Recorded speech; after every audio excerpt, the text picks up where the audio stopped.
आज हम लोग जो पढ़ने वाले हैं क्या, दो चर वाले रैखिक समीकरण युग्म का जो चैप्टर है प्रश्नावली 3.3। पिछले क्लास में हम लोग प्रश्न 3 का 2 तक सॉल्व किए थे। आज प्रश्न 3 का तीसरा स्टार्ट करेंगे। जो तीसरा क्वेश्चन है क्या बोल रहा है कि एक क्रिकेट टीम के कोच ने 7 बल्ले तथा 6 गेंद 3800 में खरीदे। बाद में उसने 3 बल्ला तथा 5 गेंद 1750 में खरीदा। प्रत्येक बल्ले और प्रत्येक गेंद का मूल्य ज्ञात कीजिए। मूल्य मतलब रुपया, दाम, जो भी बोलो। 7 बल्ला और 6 गेंद कितना में खरीदा? 3800 में। 7 बल्ला 6 गेंद खरीदा 3800 में। अब 7 बल्ला 6 गेंद खरीदा 3800 में, तो क्या सिर्फ बल्ला का दाम 3800 होगा या फिर सिर्फ गेंद का दाम 3800 होगा? दोनों का दाम है 3800। दोनों का दाम 3800 है, तो दोनों को जोड़ करके तब क्या हुआ? 3800। समझ में आई ये? फिर अगला बार जब ये क्या बोला है, 3 बल्ला और 5 गेंद, 3 बल्ला और 5 गेंद खरीदा 1750 में। 1750 में ये भी 3 बल्ला और 5 गेंद कितना में खरीदा? 1750 में। जोड़ने के बाद दोनों का दाम आया कितना? 1750। इसमें बल्ला का दाम और गेंद का दाम पूछा है, बताया नहीं है कि कितना है, क्योंकि वही हमें निकालना है। तो बल्ला का दाम और गेंद का दाम क्या करेंगे? मानेंगे। 3 का तीसरा है, सॉल्व करते हैं।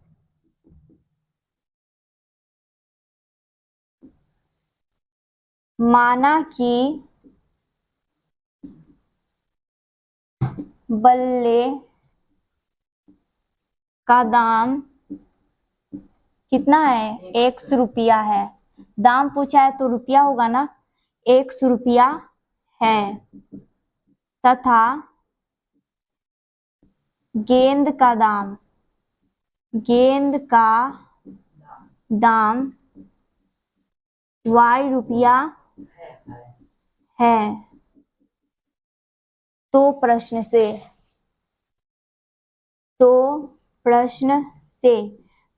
क्या बोला है? 7 बल्ला और 6 गेंद का दाम है 3800। 7 बल्ला और 6 गेंद का दाम कितना है? 3800। बल्ला का दाम हम क्या माने हैं? X और गेंद का Y। 7 बल्ला है और बल्ला का दाम माने हैं X। तो क्या करेंगे? इसमें गुना करेंगे। 7 से X में गुना करेंगे तो 7X और 6 गेंद तो गेंद का दाम क्या माने हैं? Y। 6 से फिर Y में गुना करेंगे तो 6Y। दोनों जो बल्ला है और गेंद है, जब दोनों खरीदते हैं तो 3800 में। दोनों को मिलाकर हुआ दाम कितना? 3800। जब मिलाकर हुआ तो जोड़ या घटाओ? जोड़। ये हुआ पहला समीकरण।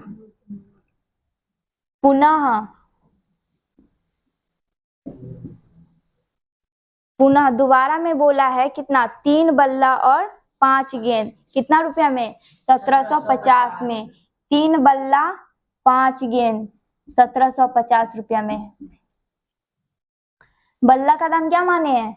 X और गेंद का Y।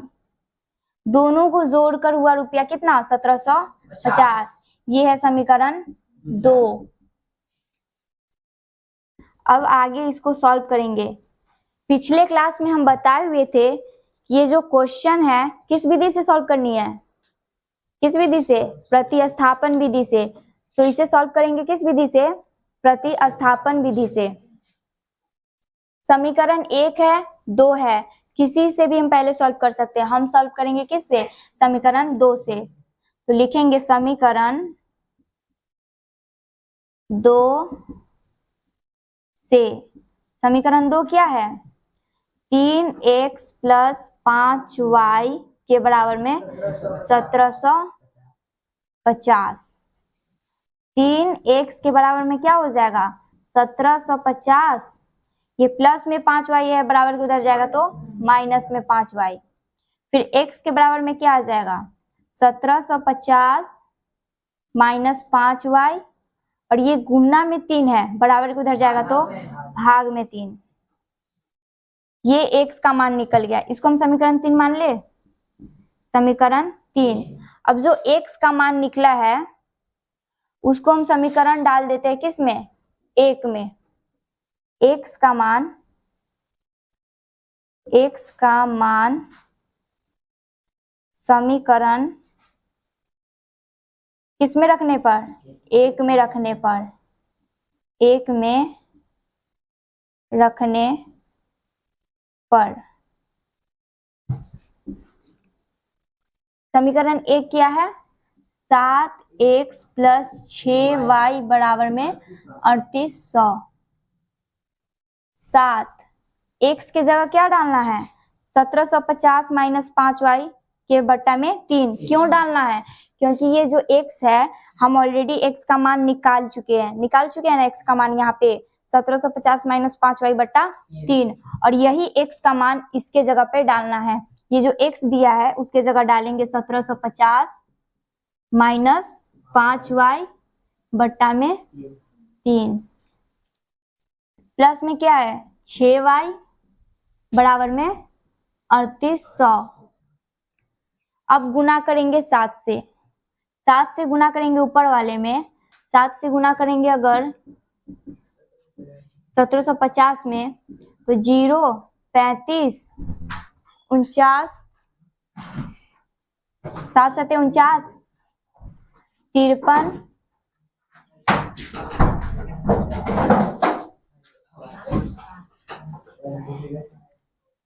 42 4 7 8 11 12 कितना आया है 12250। 12250 जब हम 7 से गुना किए 1750 में तो आया 12250। फिर माइनस का सिंबल है तो माइनस का सिंबल, 7 से 5 में गुना करेंगे तो 35, और y है तो y बट्टा में कितना है 3, प्लस में कितना है 6y बराबर 3800। 12250 माइनस 35y बट्टा में 3। 3 से अगर गुना करेंगे 6 में तो कितना होगा 18y बराबर में 3800। 12250 माइनस प्लस क्या होगा माइनस प्लस माइनस, 35 में से 18 जाएगा तो 17 और ये y बराबर में क्या है 3800। ये 3 भागा में है, बराबर के उधर जाएगा तो गुना में 3। 12250 माइनस 17y, अब इसको गुना करेंगे 0 से 3 में गुना करेंगे तो 0, फिर 0 से 3 में गुना करेंगे 0, फिर 3 से 8 में गुना करेंगे तो 24, 3 3 9 और 2 11।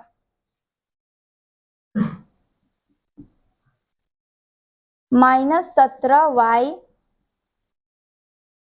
के बराबर में हो जाएगा 11400, फिर ये प्लस में है बराबर के उधर जाएगा तो माइनस में 12250। यहाँ दिख रहा है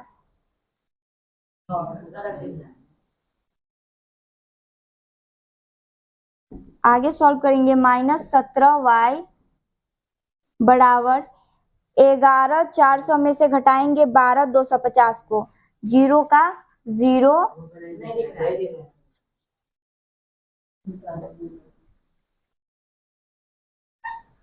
इधर का मिटा दे।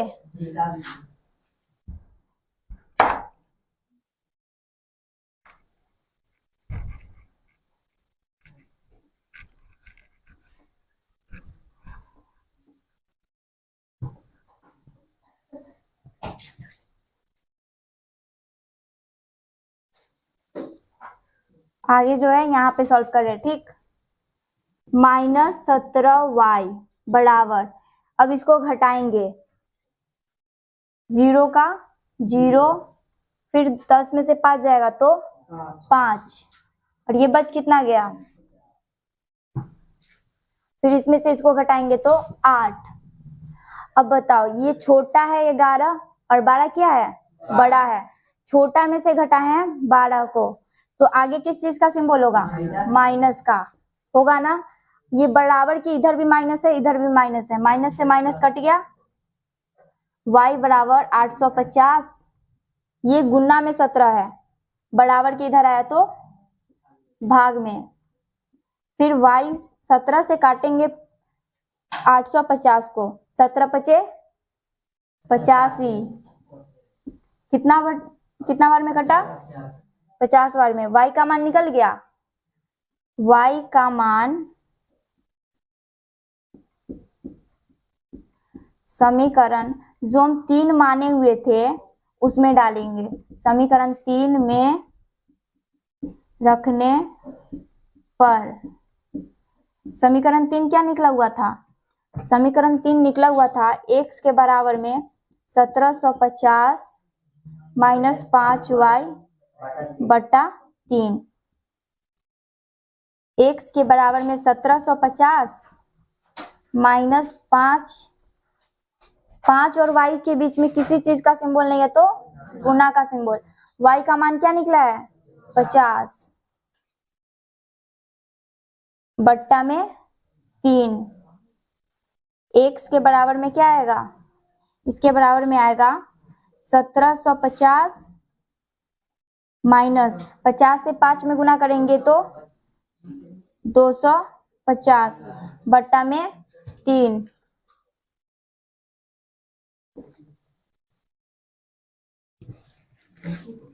अब x के बराबर में आ जाएगा, घटाएंगे इसको तो 0, फिर 5 में से 5 जाएगा तो 0, और 7 में से 2 जाएगा तो 5, और ये 1 का 1, बट्टा में कितना है 3। 3 से काटेंगे 15, कितना बार में कटेगा 5। x का मान क्या आया 5, और ये डबल 0 है तो डबल 0। x का मान आया 500 और y का मान आया 50। पूछा है बल्ला का दाम और गेंद का दाम।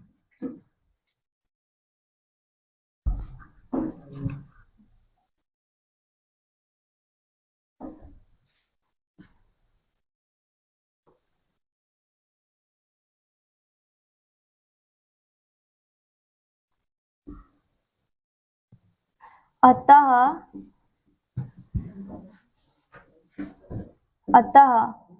बल्ले का दाम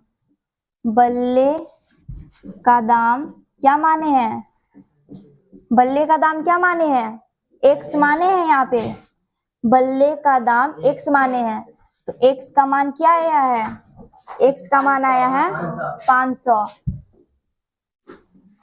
तथा गेंद का दाम क्या माने हुए हैं, y का मान कितना आया है 50। पूछा था क्या क्वेश्चन में, बल्ला का दाम निकालने के लिए और गेंद का दाम।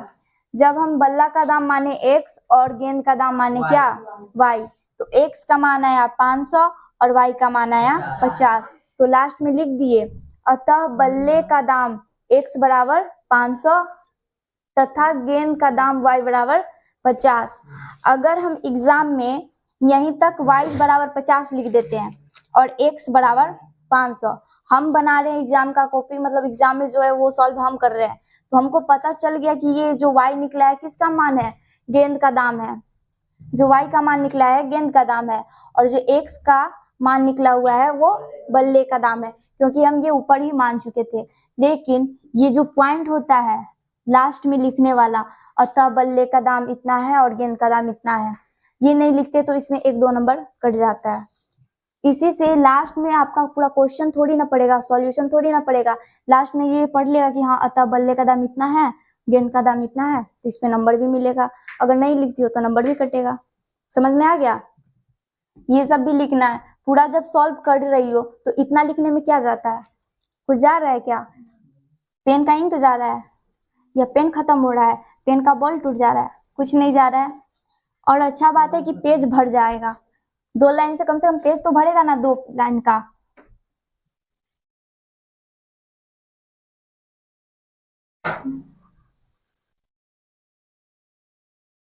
समझ में आया ये क्वेश्चन सबको? समीकरण वाला क्वेश्चन एग्जाम में पूछता है, 2 नंबरी में, लॉन्ग में नहीं पूछा जाता है। अब हर साल थोड़ी ना पूछा जाता है, चेंज कर करके पूछेगा। किसी साल पूछता है तो किसी साल नहीं पूछता है।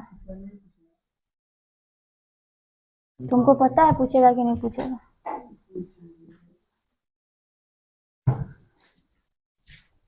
अगला जो 4 नंबर क्वेश्चन है, एक नगर में टैक्सी के भाड़े में एक नियत भाड़े के अतिरिक्त चली गई दूरी पर भाड़ा सम्मिलित किया जाता है। 10 किलोमीटर दूरी के लिए भाड़ा रुपया 105 है। कितना है? 10 किलोमीटर के लिए कितना है? 105 है। तथा 15 किलोमीटर के लिए भाड़ा 155 है। नियत भाड़ा तथा प्रति किलोमीटर भाड़ा क्या है? एक व्यक्ति को 25 किलोमीटर यात्रा करने के लिए कितना भाड़ा देना होगा? यहाँ पे भाड़ा निकालना है। भाड़ा मतलब जो हम ऑटो वालों को देते हैं, क्या रुपया, दाम, वही निकालना है।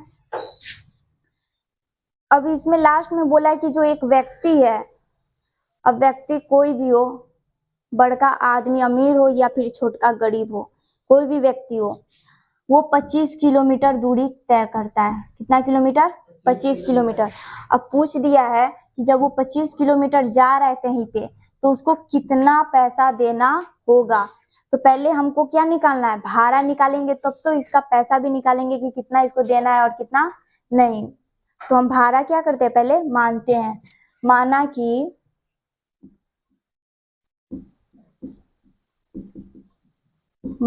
कि गाड़ी का नियत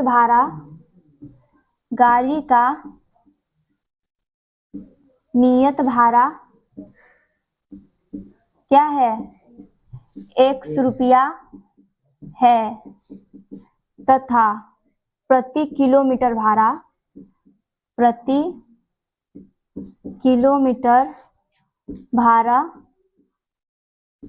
Y रुपया है। हो गया? ये हम क्या किए? माने हैं। तो प्रश्न से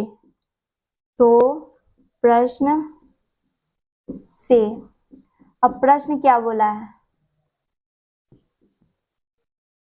प्रश्न बोला है कि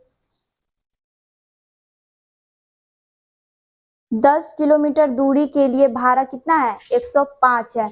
10 किलोमीटर, किलोमीटर बोला है, हम यहाँ पर प्रति किलोमीटर कितना माने? y। यहाँ पे x का यानी नियत भाड़ा का कोई बात नहीं किया है, तो x जैसा है वैसा होगा। 10 किलोमीटर, प्रति किलोमीटर का माने है y, और 10 किलोमीटर बोला है, तो 10 में y से गुना करेंगे तो 10y प्लस 10y। कितना रुपया देना है? 105। 105। ये हुआ पहला समीकरण। समझ में आया कैसे पहला समीकरण निकाले? पुनः अब दोबारा में क्या बोला है? दोबारा फिर जाता है ऑटो में। ठीक, अब दोबारा में बोला है कि जो प्रति किलोमीटर दिया है वो कितना है? 15, और रुपया दे रहा है 155। x यानी नियत भाड़ा कुछ भी नहीं बोला है, तो x जैसा है वैसा प्लस कितना किलोमीटर बोला है? 15। तो फिर 15 में y से गुना करेंगे तो 15y बराबर कितना रुपया दिया? 155। ये कितना समीकरण हुआ? दूसरा। अब समीकरण पहला निकल गया और दूसरा निकल गया। किसी भी समीकरण से सॉल्व करते हैं, पहला से करें या फिर दूसरा से, आंसर क्या आएगा? सेम। हम सॉल्व करेंगे समीकरण 1 से। समीकरण 1 से एक समीकरण क्या है? x प्लस 10y के बराबर में 105। x के बराबर में क्या हो जाएगा 105, ये प्लस में 10y है, बराबर के उधर जाएगा तो माइनस में 10y। x के बराबर में क्या आया 105 माइनस 10y, इसको समीकरण 3 मान लिए, समीकरण इसको क्या मानते हैं 3। अब जो x का मान आया है वो समीकरण किसमें डालेंगे 2 में, x का मान समीकरण 2 में रखने पर, समीकरण 2 क्या है, समीकरण 2 निकाले हैं x प्लस 15y के बराबर में 155। x का मान क्या निकाले 105 माइनस 10y प्लस 15y के बराबर में 155।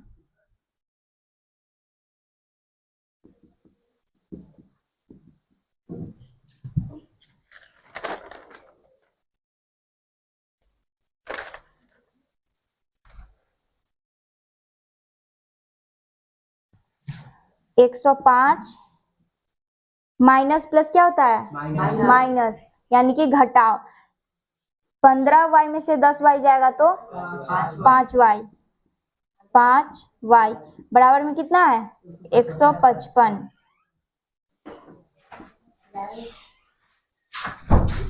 5y बराबर 155, ये प्लस में 105 है, बराबर के उधर जाएगा तो माइनस में 105। अब यहाँ बना है, आगे का काम क्या कर रहे हैं यहाँ बना रहे हैं। 5y बराबर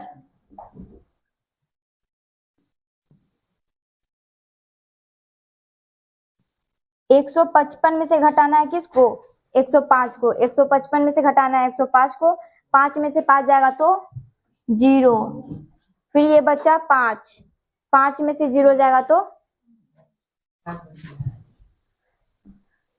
और 1 में से 1 गया तो, 1 में से 1 गया तो 1 में से 1 घटाते तो 0, ठीक।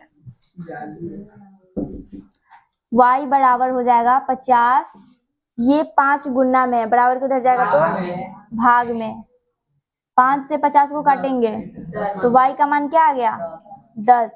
अब जो y का मान आया है 10, वो समीकरण डाल देते हैं किसी में भी, y का मान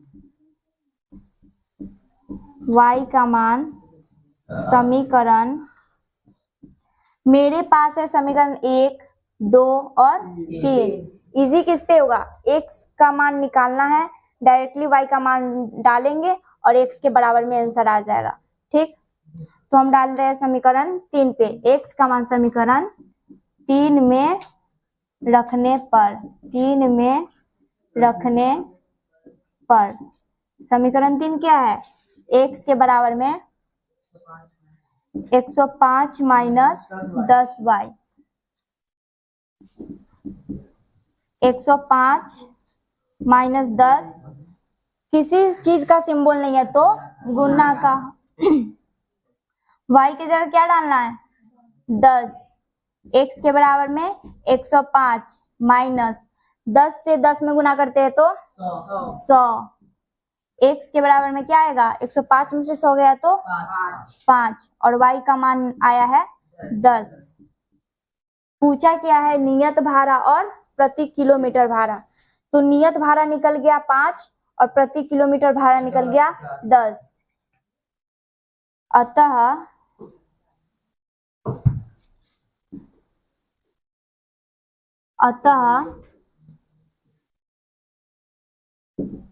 नियत भाड़ा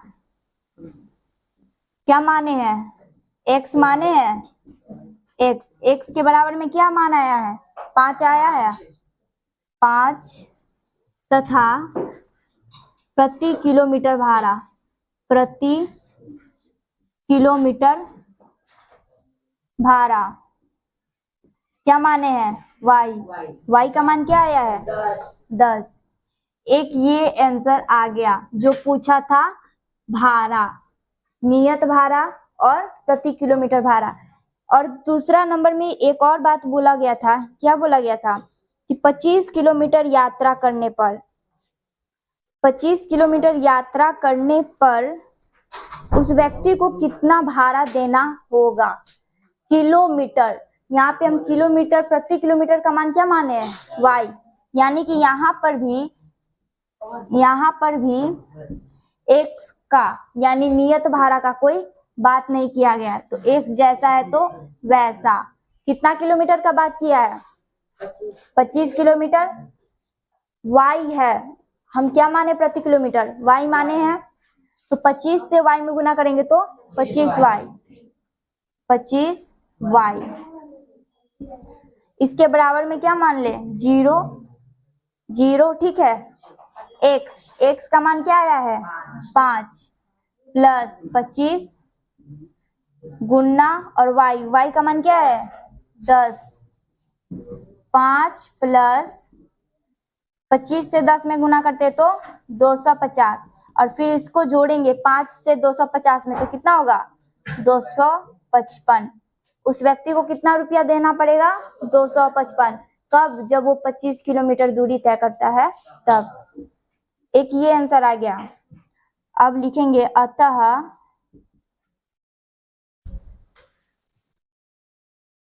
25 किलोमीटर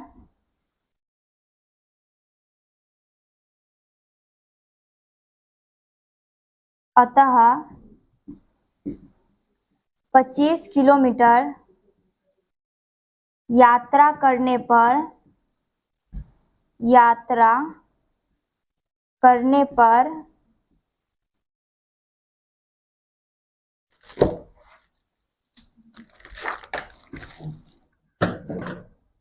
व्यक्ति को कितना रुपया देना पड़ा, 255 रुपया देना होगा। आया समझ में, आ गया समझ में। पहले पूछा था नियत भाड़ा कितना होगा, फिर प्रति किलोमीटर भाड़ा क्या होगा। नियत भाड़ा हम लोग माने थे क्या, x, तो x यानी नियत भाड़ा कितना निकला, 5, और प्रति किलोमीटर भाड़ा माने थे y, तो प्रति किलोमीटर भाड़ा y कितना आया, 10। फिर लास्ट में पूछा कि जो एक व्यक्ति है, ठीक, वो व्यक्ति 25 किलोमीटर कहीं जाता है, कहीं भी जाए, अब पटना से कहीं भी जाए, बरगिनिया से कहीं जाए, कहीं से भी कहीं जाए, कितना लेकिन जाता है, 25 किलोमीटर जाता है। अब 25 किलोमीटर जाने पर उसको कितना रुपया देना होगा, ठीक। यहाँ पे नियत भाड़ा का बात नहीं किया था, बोला था 25 किलोमीटर, तो किलोमीटर प्रति किलोमीटर के लिए क्या माने हुए हैं, y, तो y से 25 में गुना किए तो 25y के बराबर में हम मान लिए 0। 5 x का मान जो आया है यहाँ पे 5 प्लस 25 y का मान क्या माने हुए, निकला हुआ है 10, तो गुना में 10, 5 का 5 प्लस 25 से 10 में गुना करिए तो 250, फिर 5 को ऐड किए 250 में तो आया 255। यही इसका दाम निकला। उस व्यक्ति को कितना दाम देना पड़ा, 255। समझ में आया सबको।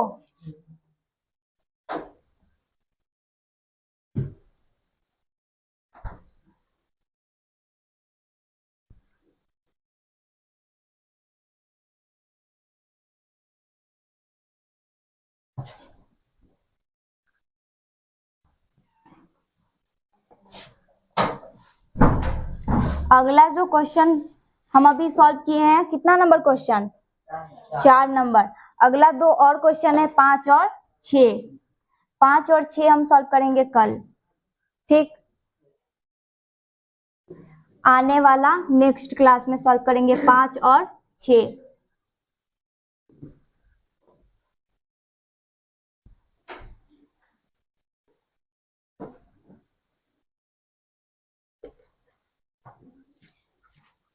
पाँच 6 के बाद सॉल्व करने के बाद ये चैप्टर हो जाएगा, चैप्टर नहीं, ये जो एक्सरसाइज है प्रश्नावली 3.3 ये हो जाएगा खत्म। अब उसके बाद स्टार्ट होगा 3.4। इसमें कुल एक्सरसाइज है 3.7 तक, कितना है 3.7, जिसमें हमें पढ़ना कितना है 3.6। अब 7 क्यों नहीं पढ़ना है? जब हम बीटीसी का चैप्टर पढ़ रहे हैं, ठीक, तो बीटीसी के चैप्टर में लास्ट में लिखा हुआ है 3.7 के जो एक्सरसाइज है उसके लास्ट में लिखा हुआ है क्या? इसके लास्ट में लिखा हुआ है, इस एक्सरसाइज के लास्ट में, यह प्रश्नावली परीक्षा के दृष्टिकोण से नहीं है, कौन से नहीं है। यानी कि जो कुल एक्सरसाइज है 3.7 उसमें हमें पढ़ना है 3.6। 3.7 एक्सरसाइज ऊपर लिखा हुआ होगा और पूरा क्वेश्चन के बाद नीचे ये भी लिखा हुआ होगा क्या कि यह प्रश्नावली परीक्षा के दृष्टिकोण से नहीं है। यानी कि 3.7 में जितना भी प्रश्न दिया गया है परीक्षा के दृष्टिकोण से नहीं है, यानी परीक्षा में जो 10th का एग्जाम होता है, फाइनल बोर्ड एग्जाम, उसमें 3.7 का जो भी प्रश्न है नहीं पूछा जाएगा, क्योंकि बुक के नीचे ही लिखा गया है कि यह परीक्षा के दृष्टिकोण से नहीं है। ऐसा सिर्फ 2 चर वाले रैखिक समीकरण युग्म चैप्टर में ही नहीं है, आप शायद देखिएगा तो पूरा बुक, पूरा चैप्टर का यही दिया गया है, लास्ट वाला क्वेश्चन, यह परीक्षा के दृष्टिकोण से नहीं है। चाहे वह द्विघात समीकरण का हो, बहुपद का हो, या फिर वृत्त का हो, त्रिकोणमिति का हो, कोई भी हो, ये दिया है, ठीक। तो जब ये परीक्षा के दृष्टिकोण से ही नहीं है तो हम इस पे ट्यूशन का 1 घंटा टाइम, घर का 1 घंटा टाइम, अगर रिवीजन करते हैं तो उसका 1 घंटा टाइम, टोटल 3 घंटा टाइम क्या कर रहे हैं? वेस्ट कर रहे हैं और बर्बाद भी कर रहे हैं, ठीक। और इसी 3 घंटा टाइम में अगर हम 3.6 जो एक्सरसाइज है, सिर्फ 3.6 नहीं, 1, 2, 3.1, 3.2 ऐसे करके 3.6 तक थोड़ा थोड़ा ही लेकर 1-2 ही क्वेश्चन लेकर 3 घंटा में रिवीजन कर लेते हैं तो इसमें से आ जाएगा क्वेश्चन। कहाँ पे? परीक्षा एग्जाम में। इसमें से आएगा ही नहीं तो क्या करना है? इसको इग्नोर करना है, इस पे ध्यान नहीं देना है। 3.7 एक्सरसाइज पे हम पढ़ेंगे 3.6 तक ही। आज 3.3 पढ़ा है, उसमें 2 क्वेश्चन हम बताए और अगला जो 5-6 है वो हम अगले क्लास में पढ़ाएंगे। समझ में आया ना आज का क्लास सबको? ठीक।